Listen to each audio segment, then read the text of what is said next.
नमस्कार, मी विजय चव्हाण. तुम्ही पाहतात आवाज लोकशाहीचा. मित्रांनो, दौंड नगर परिषदेच्या निवडणुकीचा हा अखेरचा दिवस.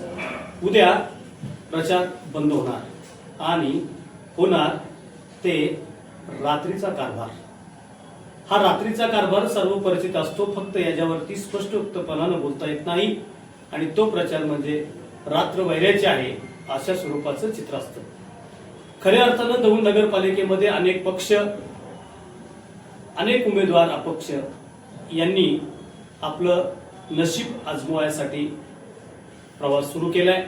सर्व मतदारांना जाऊन ते भेटतात, नम्रपणाने अभिवादन करून आम्ही तुमच्यासाठी काय करणार या विषयाची चर्चा, विनंती करून आम्हाला मतदान करा अशा स्वरूपाची आशा व्यक्त करतात.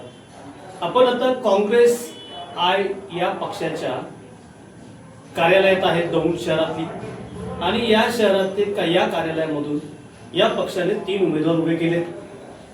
यामध्ये खऱ्या अर्थानं नगर परिषदेच्या अध्यक्षपदाची जबाबदारी म्हणून शेख रुबीना करीम आपल्या बरोबर आहेत. ताई नमस्कार, तुमचं आवाज लोकशाहीमध्ये सहर्ष स्वागत. प्रभाग क्रमांक 3 मध्ये शेख अकबर करीम हे आपल्या समेत आहेत. नमस्कार. त्यांचंही आवाज लोकशाहीमध्ये सहर्ष स्वागत. आणि प्रभाग क्रमांक 5 मध्ये शेख रज्जाक मियालाल म्हणून आपलं तुमचंही त्याच्या मनापासून आमच्या चॅनलवरती आम्ही स्वागत करतो. माझ्या शेजारी आहेत या काँग्रेस पक्षाची धुरा की गेले अनेक वर्ष त्यांनी पक्षाची एकनिष्ठ राहून या पक्षाची ध्येय धोरणं या शहरात अद्याप तरी दाबून ठेवलेली आहेत आणि ती जिवंत सुद्धा आहे. म्हणून आपल्या बरोबर सुद्धा या पक्षाचे माजी शहर अध्यक्ष बाबा उर्फ करीम शेख आपल्या सभेत. आपण त्यांच्याशी चर्चा करणार. यापूर्वी आपण त्यांच्याशी बातचीत केलेली आहे, पण उमेदवारांबरोबर आपण त्यांच्याशी निश्चित बातचीत करणार आहोत. ताई, तुम्ही नगराध्यक्ष पदासाठी निवडणूक लढवताय. या शहरामध्ये नगराध्यक्ष पदाची निवडणूक का लढवावीशी वाटली? प्रथम तुम्ही तुमचा परिचय द्या की तुम्ही इथं या निवडणुकीत भाग घेताना तुमचं शिक्षण काय आहे, तुम्हाला या शहराची माहिती काय आहे, आणि मग निवडणूक का लढवताय? नमस्कार, मी कुमारी रुबीना करीम शेख, राहणार दौंड. माझं शिक्षण MSc ऑर्गॅनिक केमिस्ट्री. मी या पंचवार्षिक निवडणूकसाठी नगराध्यक्ष उमेदवार म्हणून मी उभी राहिली आहे. मला दौंडचं माझं जन्मस्थळ दौंड आहे. मी अनेक अडी अडचणी बघितल्या आहे लोकांचे. मला उमेदवार ह्यासाठी व्हायचं होतं की मला आपल्या दौंडसाठी काहीतरी करायचं आहे. जास्त करून पाण्याची व्यवस्था आहे, पाणी येत नाही, वीज लाईट असो किंवा रस्ते आहे जे वारंवार आपल्याला त्रास आहेत, रात्रीचे अंधार आहेत, आणि आता तर मध्यंतरी अजून चोऱ्या माऱ्या होत आहे. यासाठी मला हे संधी दिली की मी हे उमेदवार पद स्वीकारलं की लोकांसाठी काहीतरी करावं, ही माझी मनापासून इच्छा आहे. ताईनं अतिशय महत्वाचा विषय सांगितलाय, पण तिनं हेही कथन केलेलं आहे की मी केमिस्ट्री हे शिक्षण घेतलेलं आहे. केमिस्ट्री हा कदाचित आमच्या काही मतदारांसाठी हा प्रश्न जरा अडचणीचा वाटत असेल, पण मित्रांनो, रसायनांमध्ये म्हणजे थोडक्यात अनेक द्रव पदार्थ एकत्रित करून त्याच्यावर प्रक्रिया करायची आणि त्याला एक वेगळ्या ठिकाणी नेऊन ठेवायचं, म्हणजे या समाजातील विविध प्रश्नांवरती सखोल अभ्यास करायचा आणि त्यातून महत्वाचा असा एक मार्ग निवडायचा. हाच प्रकार म्हणजे केमिस्ट्रीचं शिक्षण आहे. यातून कुठल्याही स्वरूपाचे आपल्याकडे आलेले द्रव पदार्थ असतात, त्यावरती प्रक्रिया करायची आणि आपल्याला लागते ते योग्य ते त्यातून निर्मिती करायची. अशा शिक्षण घेतलेल्या या ताई आहेत. आणि साहजिकच ज्या दौंडमध्ये त्यांचा जन्म झाला, या दौंडमध्ये त्यांना असंख्य प्रश्नाची जाण आहे. इथल्या लोकांचे सगळे प्रश्न त्यांना ज्ञात आहेत. लहानपणापासून शिक्षण पूर्ण होईपर्यंत त्यांचा प्रवास इथेच घडल्यामुळे सामाजिक इथूनला सर्व स्तर ते जवळून पाहतात. म्हणून त्यांनी सांगितलं की मला हा बदल करायचा आहे, म्हणून मी ही निवडणूक स्वीकारलेली आहे. अकबर, तुम्ही याच्यामध्ये पडलेला ही निवडणूक अनेक मान्यवरांच्या विरोधात तुम्ही लढताय, तर या निवडणुकीत उभं राहण्याचा तुमचा हेतू काय? नमस्कार. श्री अकबर करीम शेख, प्रभाग क्रमांक 3 मी उमेदवार आहे. मला जे पक्षाने उमेदवारी दिली त्या नगरपालिका पंचवार्षिक निवडणूक सन 2025 ते 30 मी नगर परिषद उमेदवार म्हणून लढवत आहे. प्रभाग क्रमांक 3 मधनं जे लोकांची अडीअडचणी आहेत, कचऱ्याची समस्या असेल, ड्रेनेजचे असतील, रस्त्याचे असतील, 2 शहरात CCTV कॅमेरा संदर्भात असतील, चोऱ्यामाऱ्या होत असतील, लाईटीच्या संदर्भात असेल, ह्या समस्येसाठी मी इथं निवडणूक लढवित आहे. त्यांनी सुद्धा या शहराचा एक अभ्यास केलेला आहे, कारण इथं जन्मलेली माणसं या वयात येईपर्यंत त्यांना असंख्य प्रश्न हे भेडसावणारे असतात. हा त्यांचा एकट्याचा प्रश्न नाही आणि एकट्याचा प्रश्न घेऊन ते उतरलेले नाहीत, तर या दौंड शहरातील अनेक अल्पसंख्याक असतील, बहुजन असतील, वंचित असतील, गोर गरीब पिचलेला असेल, या सर्व घटकांना त्यांना न्याय द्यायचा आहे. त्यांच्या आयुष्यामध्ये आतापर्यंत झालेल्या सुखसोयींमुळेचा त्रास त्यांना कमी करायचा आहे आणि म्हणून ते या निवडणुकीमध्ये उतरलेले आहेत. रज्जाक चाचा, तुम्ही या निवडणुकीमध्ये सहभागी झाला. लोक तुमच्याकडे वयोमान बघून निवडणूक कशासाठी लढताय असा प्रश्न विचारतील. तुम्ही काय सांगताल याबाबत? नगरपालिकेची निवडणुकीची मला फार आवड होती आणि ती आवड अशी होती की माझ्या हाताने काहीतरी नाही का निश्चित कामं व्यवस्थित व्हावं म्हणून मी धडपडा आज 10 वर्षापासून जे धडपडा करत आलोय. 2 शहर अध्यक्षाची पद भेटली. मी खुश होऊन मी 10 वर्षे माझा इटभट्टीचा व्यवसाय असताना मी सगळं सोडून मी जे मी माझ्या हाताने लोकांचं मनापासून कामं होईल म्हणून मी इच्छा पूर्ण माझी ठेवून मी आज एक निवडणूक लढवतोय. समाजाच्या अनेक अडचणी मी पाहिल्या. मी व्यावसायिक आहे आणि गेले 10 वर्ष या सेवेकडे मी झोकून दिलेला आहे. व्यवसाय बंद केला आणि प्रामाणिकपणाने लोकसेवा करायची मनोमन इच्छा झाली आणि सर्व गोष्टींना आता बाजूला सारून मी लोकांच्या सेवेसाठी आता रिंगणात उतरलोय आणि म्हणून ही निवडणूक स्वीकृत केलेली आहे. मित्रांनो, निवडणुकीला वय नसतं, निवडणुकीला लागती इच्छा आणि आकांक्षा. ज्याच्या मनामध्ये समाजसेवेची तळमळ आहे, इच्छा आहे, आकांक्षा आहे, त्याच्या वयाकडे बघितलं जात नाही. म्हणून मी आठवण करून देतो तुम्हाला, अब्दुल कलाम नावाचे सदग्रस्त या देशाने पाहिलेत. वयाच्या कितव्या वर्षी त्यांना काय केलं हे तुम्हाला इतिहासात मी सांगण्याची गरज नाही, कारण त्यांनी जे करून ठेवलंय ते सर्वश्रुत आहे. वय हे समाजसेवेला कमी पडतं. म्हणून संत गाडगेबाबा असतील, आज देशामध्ये महात्मा गांधी होऊन गेले, हे सर्व लोक वयाचा भान सोडून समाजाचं काम करत होती आणि ते काम करण्याचं उद्दिष्ट आणि ध्येय ज्यांच्या उराशी आहे तेच रज्जाक मियां शेख या निवडणुकीत सहभागी आहेत. आता आपण खऱ्या अर्थानं काँग्रेस आहे पक्षाचे, ज्यांनी हा पक्ष या शहरामध्ये जिवंत ठेवला.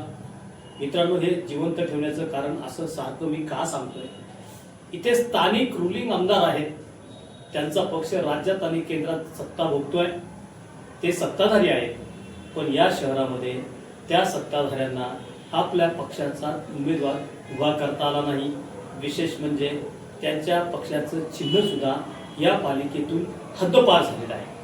मग तोकडा असणारा हा काँग्रेस पक्ष आज खऱ्या अर्थानं आपल्या अस्तित्वाच्या लढाईमध्ये मला असं वाटतं या बलाढ्य प्रस्थापनच्या विरोधामध्ये ताठ मानेनं आणि टाच देऊन उभा आहे. म्हणून आपण या पक्षाला ज्यांनी आतापर्यंत उभारी दिली, जो पक्ष त्यांनी सांभाळला, असेच माजी शहराध्यक्ष बाबा उर्फ करीम शेख आपण यांच्याशी बातचीत करतोय. नमस्कार. नमस्कार. तुम्ही 3 लोक घेऊन ही निवडणूक लढवण्याचा अट्टास का केलेला आहे? कारण इथं प्रस्थापित आहे, इथे जेवढ्याही प्रभागामध्ये उमेदवार उभे करायचे त्यापैकी तुम्ही फक्त 3 लोक बरोबर घेतलेले आहेत. तर या 3 लोकांवरती तुमचा विश्वास आणि काँग्रेस साहेब पक्षाची ही निवडणुकीतली धडपड कशासाठी? मी बाबा उर्फ करीम शेख काँग्रेस पक्षाकडनं 3 उमेदवार मी उभे केलेले आहेत. नगराध्यक्ष पदासाठी कुमारी रुबीना करीम शेख, प्रभाग क्रमांक 3B मधनं श्री अकबर करीम शेख, प्रभाग क्रमांक 5 मधनं रज्जाक मेहलाल शेख, हे 3 उमेदवार अधिक मी पक्षाच्या ज्येष्ठ श्रेष्ठ एकनिष्ठ गेले 20 वर्षापासून पक्षाची धुरा मी करीत सांभाळत असतो. वास्तविक पाहता आपला एक महत्वाचा प्रश्न आम्हाला विचारला, हे 3 उमेदवार नसून माझी कामाची पावती, मी केलेले समाजकारण, मी केलेले लोकांची अडीअडचणी काय जे मार्गी लावले, तर 30,000 मतदारांचा कौल या तिघांच्या पाठीमाग अधिक माझ्या पाठीमाग मी केलेलं पावती, म्हणून हे 30,000 मतदारांचे 3 शिलेदार इथे मी थांबवले की जेणेकरून येणाऱ्या 2025 ते 2030 या दौंड नगरपालिकेच्या नगर निवडणुकीमध्ये सार्वत्रिक निवडणुकीमध्ये बहुमताने निवडून आले तरी आणखी या पंचवार्षिक मध्ये काय बदल करता येईल, कशी सुख सुविधा देता येईल याचा आम्ही या 30,000 लोकांच्या माध्यमातून करणार आहोत. अधिक मला मतदार बंधू भगिनींना असं सांगायचं असतं, गेले 50 वर्षाचा इतिहास जर दौंड शहराचा जर बघितलं तर प्रस्थापितांनी 50 वर्षामध्ये कुठली प्रगती केलेली. मी थांबवतो बाबासाहेब तुम्हाला इथं की तुम्ही जे सांगितलेलं आहे की मी गेले 20 वर्ष या पक्षाचा निष्ठावंत कार्यकर्ता आहे, पक्षाच्या माध्यमातून अनेक समाजसेवेची कामं केली आणि ह्या कामाची पावती म्हणून माझ्या या 3 शिलेदारांच्या पाठीमागे 30,000 मतदारांचा आशीर्वाद आहे. प्रश्न तुम्ही उपस्थित केले आहेत आणि मला असं वाटतं तुम्ही आशावादी दिसताय. गेले 20 वर्ष पक्ष कार्यान्वित ठेवण्याचं एक मोठं धाडस या प्रस्थापितांच्या विरोधात तुम्ही ठेवलंय, हीच खरी तुमच्या कामाची पावती आहे असं आम्ही म्हटलं तर कुणी याच्याबद्दल खेद व्यक्त करू नये. एखादा पक्ष 30 वर्ष एवढ्या मोठ्या प्रस्थापितांच्या विरोधामध्ये इथं ठेवणं आणि त्याचे ध्येय धोरणं राबवणं ही खरंच अतिशय जिकिरीची गोष्ट आहे. मला एक सांगा की या शहराचा जो खऱ्या अर्थानं ढाचा आहे, म्हणजे मी तुम्हाला मुद्दा म्हणून विचारेल, लोकसेठ नावाने सुरू झालेलं हे दौंडचं जंक्शन त्या काळी कोळशाच्या धुरानं थोडंफार काळभंडत होतं, पण आता भ्रष्टाचाराच्या माध्यमातून ते फारच काळकुट्ट झालंय असं नागरिकांमधून बोललं जातंय. अनेक सोयी सुविधा इथं वाऱ्यावर आहेत, लोक राहतात, पण तेही दडपशाहीला दबा धरून लोकांवरती कुणाचा तरी दाब आहे, तो दाब लोकांचा जेवढा त्यांच्यावर आहे तेवढ्याच कमी दाबाचं पाणी पिऊन त्यांना जीवन गुजरावं लागतंय. एकीकडे दाब असावा पण तो पाण्याचा भरपूर असावा, पण इथे दाब होतो कुटुंबावरती, माणसांवरती, म्हणजे दबाव तंत्राच्या कारभाराचं इथं खऱ्या अर्थानं फार मोठं जंजाळ आहे का असं म्हणल्यास वावगं ठरणार नाही. मला सांगा तुम्हाला या दौंड शहराच्या संदर्भात काय सांगायचं आहे? मला या दौंड शहराबद्दल आता तुम्ही महत्वाचा दौंड लोकशेठचा विषय काढला. वास्तविक पाहता माझे आजोबा लाल मोहम्मद शमसुद्दीन शेख हे दौंड लोकशेठमध्ये वायके म्हणून काम करत होते. माझे वडील बाबूलाल करीम शेख हे दौंड लोकशेठमध्ये सेंटर म्हणून रेल्वे ड्रायव्हर म्हणून काम करत होते.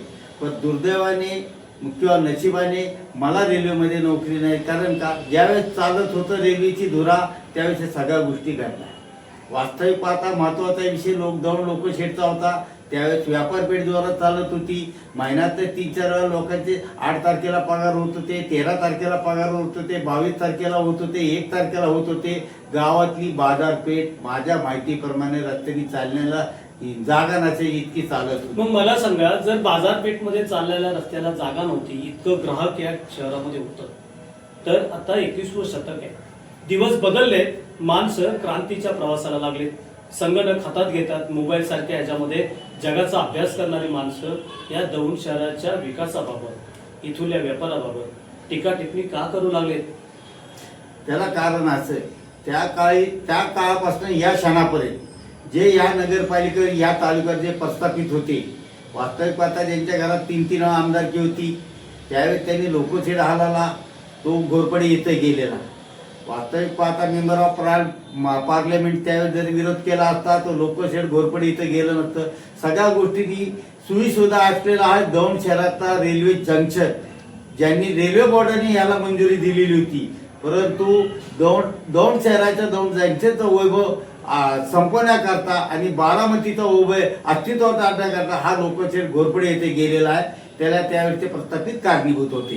प्रस्थापितांच्या कामकाजाचा हा खऱ्या अर्थानं अजेंडा यांनी उघडा केलेला आहे की तत्कालीन कार्यप्रणालीमध्ये जर याच्यावरती गांभीर्यानं काम केलं असतं तर आज लोकशाहीर इथे असतं आणि त्या लोकशाहीच्या माध्यमातून कष्ट करणारा वर्ग इथं मोठ्या प्रमाणात असता आणि त्याचा खऱ्या अर्थानं लाभ इथल्या व्यापाऱ्यांना झाला असता. मित्रांनो, निवडणुकीच्या पार्श्वभूमीवरती इथे सामाजिक अडचणी तर आहेत, व्यापाऱ्याच्या सुद्धा अडचणी आहेत. म्हणून ही निवडणूक खऱ्या अर्थानं आरोप प्रत्यारोपानं एकमेकाच्या टीका टिप्पणीनं सध्या गाजत आहे.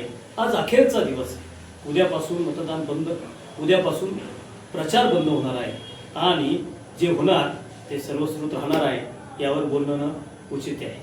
मला एक सांगा, या शहराच्या वैभवशाली इतिहासामध्ये तुमच्या आतापर्यंतच्या कालखंडामध्ये काय काय बदल झालेत आणि काय बदल होणं अपेक्षित होतं?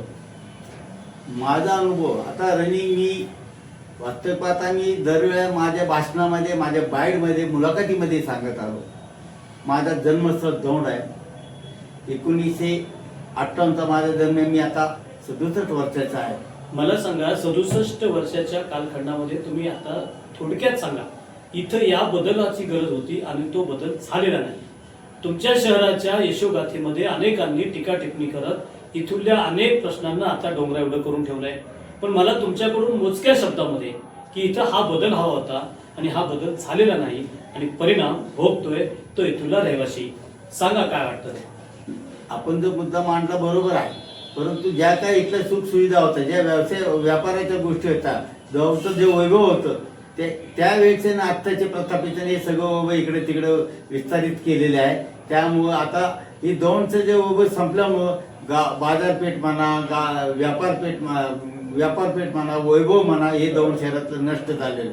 उदाहरणार्थ रेल्वेचा विषय मी आता आपल्या पुढे सांगितला. आपण आता रेल्वेच्या विषयाचा विषय सोडून घ्या. मला असं वाटतं तुम्ही असं सांगितलंय की सध्याच्या प्रस्थापितांनी या वैभवामध्ये भर घालायची सोडून या वैभवाकडे दुर्लक्ष केलं आणि परिणाम झाला तो थेट इथल्या सर्वसामान्य लोकांवरती आणि त्याचा विपरीत परिणाम म्हणजे इथल्या सुखसोयी आता खऱ्या अर्थानं काळाच्या पडद्याआड गेलेत का काय असा प्रश्न निर्माण झालेला आहे. मित्रांनो, ही काँग्रेस आहे पक्षाची धुरा समजणारे बाबा करीम आपल्याशी बोलत होते. त्यांनी सांगितलं हे शहर खऱ्या अर्थानं बनवायचं असेल तर माझ्या या 3 शिलेदारांकडे तुम्हाला मतदान रूपी पाहावं लागेल. जी इच्छा, आकांक्षा आणि महत्वाची म्हणजे समाजसेवेची आशा असणारा हा माझा 3 शिलेदारांचा संच अनेक लोकांना भारी पडेल अशा स्वरूपाची अपेक्षा त्यांच्यामध्ये आहे. तुम्ही पाहत राहा आवाज लोकशाहीचा. नमस्कार.